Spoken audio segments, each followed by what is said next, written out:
I have a question, but let me tell you a little story. Do you want your blessing now, or do you want your blessing later? How many would rather have it now? Oh, all the hands went up on that one. She's freezing, but she still got her hand up there. That's okay. I thank God it's cold in here, because I remember when the air didn't work. Look, she's wearing a turtleneck sweater. All right, we only need one preacher here today. You got to have a little fun, because what we're saying is so serious if you don't mix it with a little humor. Woo. All right. Do you want your blessing now or later? First of all, let me say it this way. Partial obedience is disobedience. Delayed obedience is disobedience. I wonder who God talked to 30 days ago. I know that God talked to somebody days ago or weeks ago when I told you the situation about our house. The mortgage company wants to steal my house or get me to pay double for the same house. No. I love the house, but I'm not an idiot. We need to save that house. It's not just a house. It's even more than a home. It's a foundation right now, a rock for the ministry. Because we lost our leases on our buildings due to viruses and whatever else. The church office is in that house. Jennifer's working the eBay out of that house. She's working the Heartland Global Shopping Network out of that house. We're doing the DVDs somehow out of that house. Not these, because it's too big. We're doing video out of the house. We're doing emails out of the house. We're doing newsletters out of the house. My study's in the house. I record from the house. We're going to touch the world live from the house, from my studio. The garage is packed with church stuff that we couldn't fit in storage sheds from the house. It's more than a house. But when I first said the need, somebody's baby jumped, and you didn't take heed. Delayed obedience is disobedience. I'm trying to save somebody from losing a big blessing, because God's going to do what God wants to do. Catherine Kuhlman said this. She said she was not God's first choice to do that healing ministry. I think two, she said, but at least one. She said God called another person, a man, to do that healing ministry. And he said no. I think she said two, but one for sure. God called somebody else to do that ministry, and they wouldn't do it. She said, so God gave it to me. Television. You know the impact our television ministry made. Do you know why our television ministry gets attacked or got attacked? Because according to the Nielsen ratings, we were the third most popular Christian program in our viewing audience. That Nielsen ratings book cost $15,000 back then. I don't know what it costs today. It said it right in the book. The third most popular Christian program in our viewing audience. Let me tell you how that happened. Me and my two little stepchildren at the time, Marjorie and Chip, I took them with me to a prophetic ministry conference. About 1,000 people, packed out. It was in a hotel. We had a room upstairs. I don't remember what floor. It was a tall building. Downstairs was the meeting room, banquet room. It was about 1,000 preachers. The senior minister came out with an entourage, and he said, It is the consensus of the Board of Governors that we take the prophetic ministry on television. Everybody in that room shouted, clapped, and applauded. And he said, wait a minute now, don't get too excited. He said, I'm not going to do it. And he said, the reason I'm not going to do it is because I'm not willing to face the persecution. Instantly, I went like that. I said, I'll take it. Shortly after, we was on television and touched the world with it. God gave them the opportunity. He told God that he wasn't willing to face the persecution. God gave us the opportunity. In 1988, after serving with Benny Hinn for about 10 years, became his executive assistant, associate pastor, director of pastoral care. In 1988, a church opened up in South Florida. Oh, this is good.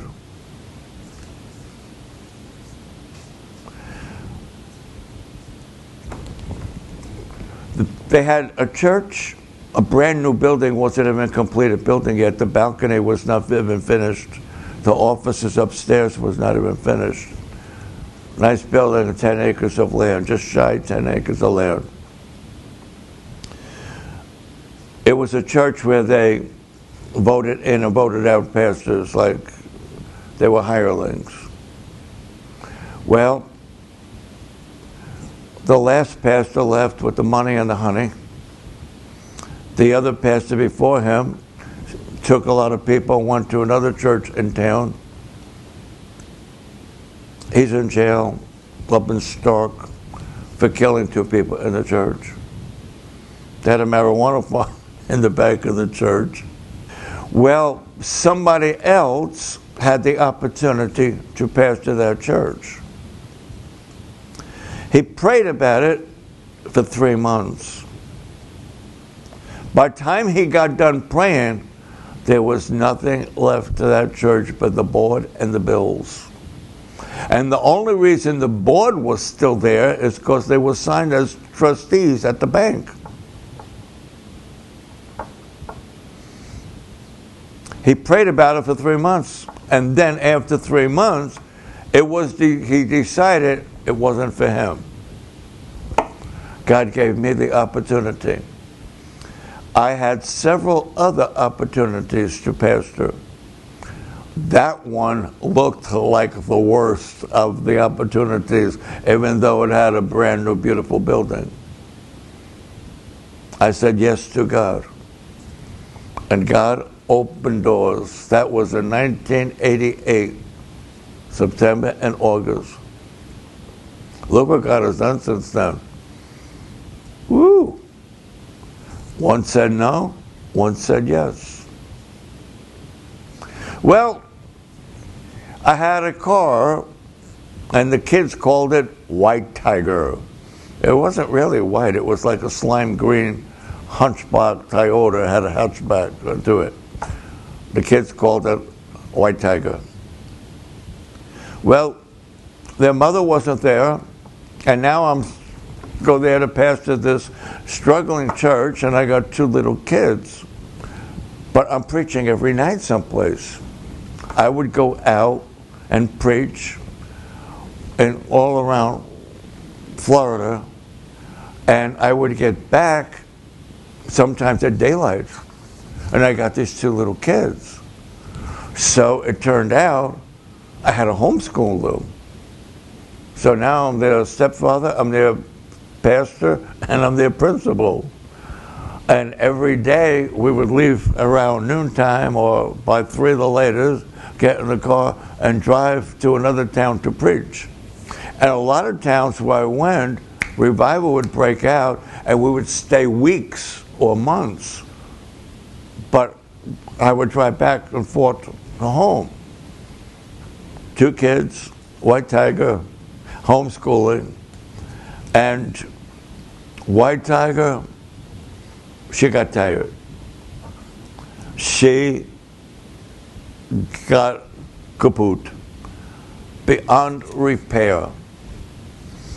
And now I had to go preach in Southwest Florida near Fort Myers. And I was in my study. It's a beautiful building, beautiful study. The building was a pastor's delight. The people were a pastor's midnight nightmare. Of course, they had this controlling religious thing. And not the people, there was no people, it was the controlling board who were trustees at the bank who forgot to tell me there was a balloon payment due of $180,000. So I'm sitting in my study and I'm got to go preach by Fort Myers. And I said, God, the people expected me to come, the cars broke down, I got the kids, what do I do? I stood there and I said one of the most anointed prayers that I know. I'm going to raise my voice. God, it's midnight. He always shows up at midnight. Ruth met Boaz at midnight. They left Egypt at midnight. The man was knocking on the door, give me some bread, give me some bread, give me some bread, at midnight. He always shows up at midnight. Now Lazarus would debate that because he took him 4 days to get there. But he always shows up at your darkest hour. So I said, God, it's midnight. Phone rang. Not this one. No. He called the church phone in my study. I had a cell phone. It was this big. It was like the phone I had in the army. It was like 2 bricks. It was this big and very heavy with a strap. It was like a regular telephone thing on a giant battery, 25 cents a minute. Came a long way. He called up. He was one of the nice members of the church. Pastor John, he worked for Payless Auto Rental. And he said, Pastor John, I told my boss about your situation. And my boss told me to tell you that he is going to let you use a brand new rental car, unlimited mileage for 1 month with no charge. I said, really? I said, yep. No charge. For 1 month you can use it. You can have it for 1 month. No charge, unlimited mileage, and I needed unlimited mileage. I was preaching all over the place. 1 week goes by. God, I got to give this car back in 3 weeks. 2 weeks go by. Lord, I got to give this car back in 2 weeks. 3 weeks go by. Lord, I got to give this car pretty back, and I still don't have a car. It's 4 weeks now. And now it's almost time to return the brand new rental car. Well, we had a secretary. She always knew when I prayed, because she would hear me say, God, it's midnight. And she was at the receptionist there. I was in my study. And she said, Pastor John, so-and-so is on the phone, wants to talk to you. I said, I'm in prayer right now. Can I? No. He said, this emergency, I got to talk to you right now. I get on the phone. So-and-so his family came to one of our other churches. We planted other churches. And he was a part of another church their family. He called me up. I won't tell you his name. It's not Bob, but I'll call him Bob for the video. I said, Bob, are you okay? No. I said, Bob, what's wrong? He couldn't hardly talk. He was shaking. His voice was trembling. I said, Bob, are you okay? He said, no. I said, Bob, what's wrong? He was a businessman. He said, Pastor John, I am in a restaurant with a client. I'm trying to make a business deal. I can't complete the deal. He said, I can't even talk and I can't even eat my food. I said, Bob, what? Why? He said, because 30 days ago, God told me to do something. He said, I didn't do it, and now I can't even eat. I said, Bob, I suggest you do whatever it is God told you to do. I said, what did God tell you to do? He said, Pastor John, 30 days ago, the day I got the rental car, almost. He said, 30 days ago, God told me to buy you a brand new van, and I didn't do it. Now I cannot even eat. He said, Pastor John, I'm in Orlando. I'm driving to Sebring tomorrow. I'm going to pick you up, bring you back to Orlando, and you're going to get your brand new van. I said, Bob, you don't have to drive down. I'll figure a way to get to Orlando. We went to a dealership, and he bought a brand new van. Here's the story. God told him that 30 days ago. He didn't do it. He was wrestling with God until he got to the point where he couldn't even think. He couldn't make a business decision. He couldn't do nothing until he did what God told him to do. Why do I say this? A little more than 30 days ago, I came and I told my friends, we have a need with this mortgage company. There is a video on my YouTube channel called Personal Time Sensitive. I'm wearing a black shirt with a white jacket. It's 40 minutes. It will explain more. But if you're my friend, you should know by now. We bartered, we did this, we did that, we got an attorney, we got realtors. The bottom line is mortgage companies trying to double the price of the house by the interest or foreclose on me. I have until October the 10th to come up with 20, it was 22,000 then. But with October, it'll be 22,000 plus October's mortgage, which is almost 1,200, and I need it by October the 10th, or they're going to start foreclosure procedures. Our attorney said, Pastor John, I have 4 clients from the same mortgage company. They did the same thing too. They're already in foreclosure. He said, you have to stop the foreclosure. It's going to get nasty and expensive. So I came and told my friends the situation. And you've been so nice to make pledges. $50 a month for a year, $100 a month for a year. Wonderful. God bless you. We're going to need it then too. God blesses those who make pledges. The problem is I don't have a year. October the 10th is going to be here any day now.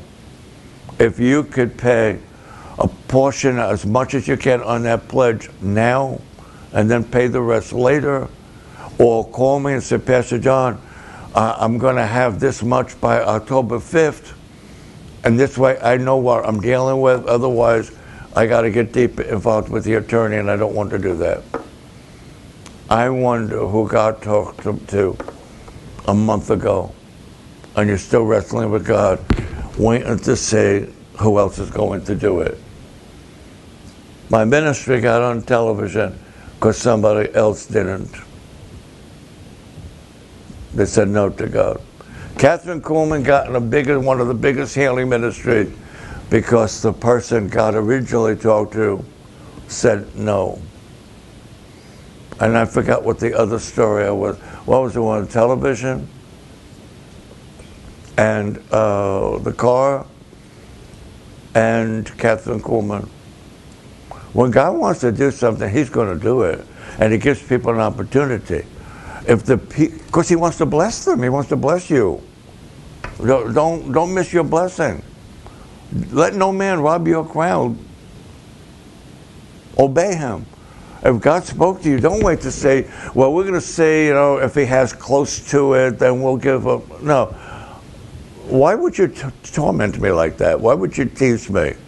Why would you be controlling like that? Don't do that. If God told you to do it, he wants to bless you. Yep. Bob was tormented because God told him to buy the van and he didn't do it until he got to the point where he couldn't even eat.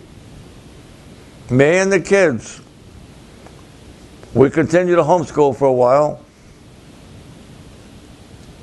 and we continued to preach every night, but we weren't in White Tiger no more. We were traveling in comfort in a brand new van. Don't rob your blessing. It's not worth it. Don't play with God. You know his voice. You're a sheep. He spoke to you. I know he did. So why? Delayed obedience is disobedience. Some of you, God told you to do more than the pledge. Partial obedience is disobedience. I'm doing the DVD teachings right now, Freedom from the Jezebel's Influence. In 1 Kings chapter 18, let me make sure I'm giving you the truth. 1 Kings chapter 18,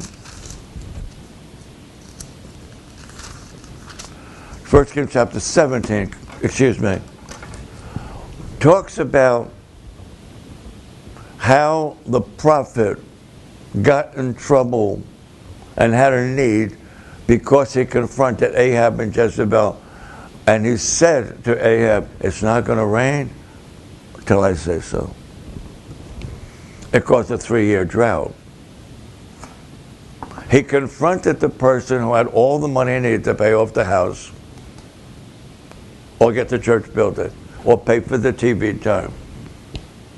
He knew when he confronted Jezebel, it was going to dry up his finances because he was going to be in the drought too. That's what prophetic ministers do. They tick off Jezebel, Ahab's Antichrist, and then they try to put a squeeze on you, try to punish you, and I'm going to stop you. I'm going to shut you up. Nobody's going to listen to you. No, I'm going to still control. And it goes on to tell about the 1,000-fold blessing that comes with supporting the ministry in situations like that. There is 30-fold, 60-fold, 100-fold, and 1,000-fold return. I don't care what anybody else told you, that it's not true anymore. You could believe them and not get it, or you could believe somebody who believes it and get it. The drought was for 3 years. How many days in a year? 3 years. Because he confronted the widow woman and encouraged her to give her last meal. And it sustained her and her house for 3 years. If that's not 1,000-fold return, then I don't know what is. Unless the liberals are going to change the calendar. That's 1,000-fold return. The first thing he did was tested her. Maybe God used me like that, I don't know, with some of you, and told you the situation in the beginning, the day that you saw me on the video with the white jacket. It's still on YouTube channel, check it out.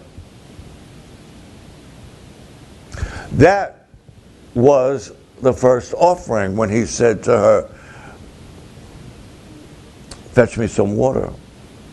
As she was going to get the water, then he said, now give me your food. If she didn't make the effort to get the water, I doubt if he would have received the second offering from her. Somebody else would have got the blessing. Don't let no man rob your blessing. How do you stop your blessing from getting robbed? Obey God. When he speaks, be spontaneous. Don't think about it. Because if you think about it, your mind and the devil and people around you are going to talk you out of your blessing. Oh, you can't do that. You can't afford that. Have you been to the grocery store, lady? Gas prices and all. Let's save it. You know, Pastor John, everybody loves him. Somebody, you know how he always gets out of these messes. Somebody else is going to help them, and you just wait and wait and wait. Somebody else gets your blessing. I wonder who God spoke to the day you saw the video and I told you the situation and you're still waiting. I'm not a real great swimmer, but I can hold my breath a long time. Can you? We're out of time. There's an email address on the screen where you can email me and say, Pastor John, we're going to pay this much of our pledge before the 5th. Or, Pastor John, don't worry about it. If 23 people give 1,000, that need would be mad. I've preached in more than 23 churches. If each church that I preach to gives something, woo, would buy a TV station. Yeah, I am a little frustrated. I am a little disappointed. I am a little concerned. But I'm still here, 45 years. This didn't stop us. Don't let it stop you. Cash App is on the screen. PayPal is on the screen. You can use Zelle. You can go to a Wells Fargo bank and make a deposit. Or you can do online, you could wire it. But if you're going to mail it, email me, and I'll give you a faster email address, because since the virus, it takes forever to get the mail at the P.O. box. I don't know why. But I'll give you a different address where we get the mail faster. I know you're hearing my heart. I know that you're not even mad at me because you know I'm telling the truth. You cannot outgive God. This is good ministry. This is good ground. I am so upset now. We're gonna make them eat their words. We have a 3% interest rate fixed. They're trying to turn it into 8% or foreclose on the house. No. We're going to pay the $23,000. We're going to stop the foreclosure. Then I'm going to do everything I can to pay that house off as quickly as possible. Then they're going to get 0% because they're messing with the wrong man of God.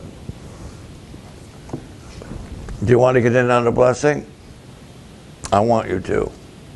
Not only do I want you to get on the blessing and save the house, I want you to sow the $250 seed and a pre-order seed offering so we can mass produce these. This is very important. It talks about the work of Jesus. I love you. I want to hear from you. I need to hear from you. I deserve to hear from you. I want to hear from you. God's giving you an opportunity. Don't miss it. There are seasons and moments in time that may never pass that way again. I wonder if the man who turned out the healing ministry that Catherine Kuhlman got regretted it. I wonder if the man who turned out to doing TV when I got it regretted it. I thank God that Bob woke up and didn't miss his blessing. I'm not trying to be mean or sarcastic. I am as sincere as I could be. How did I get this jacket? I have the green one. I had a dark blue one. I like the blue one so much I got two dark blue ones. I like the black one so bad I got two black ones. I had a cream colored one and a white one. This is all I have left of them. I like them because we sat down and do 5 television programs in one setting. I just changed jackets. I just wore a tie that matched all of them. Let me tell you, I got that. We planted a church in Quincy, Florida. We set a pastor in, Pastor Bonnie Green. We paid for the building. We rented it. We paid for the insurance. They wouldn't rent her the building if she didn't have insurance. We paid for the rent. We paid for the insurance. We bought them bongos. We bought them jumps. We gave the chairs. We gave banners. And planted that church. Well, the church started because people were coming to our TV studio every Monday, and a lot of churches grew out of it. And she was in Quincy, so we sent a group of people there and started the church. She passed on since then, but she was on the square in Quincy, Florida. And they were having praise and worship going on, and I decided to walk around and pray for the service. And I saw a men's clothing store. I walked in, and I heard this man say, "Pastor John." And I turned around. It was the owner of the store. And he kept me in a good, yeah, I got a red one, I got a green one, not a green. The green was something, the other one was a green suit, actually. I still have that. It's Pastor Miller's favorite suit that I wear. You cannot outgive God. You cannot outgive the Lord. Email, PayPal, let's get this done. Stop the torment, stop the delay, stop the frustration. We got other work to do. Let's get this behind us. Thanks for hearing my heart. Somebody say amen.